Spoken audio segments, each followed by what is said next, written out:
everyone, for today's tutorial I will be teaching you how you can add apps to your home screen on Samsung Galaxy phone. You'll learn how to move applications from this to this. So first, on your home screen, you can already move around your app icons or widgets by simply long pressing the icon and moving it to a place where you want it to be. Here, I'm simply rearranging all my app icons to make my phone look more organized.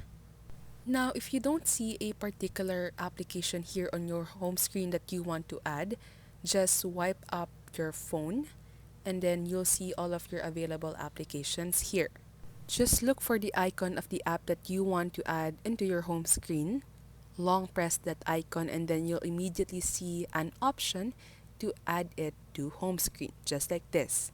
And now you can rearrange this icon into your home screen. To delete it, just long press it again and then you'll see a delete button or delete icon. And that's basically it for this tutorial. If this video helped you, as always, don't forget to press like and subscribe. We hope to see you again on our next videos.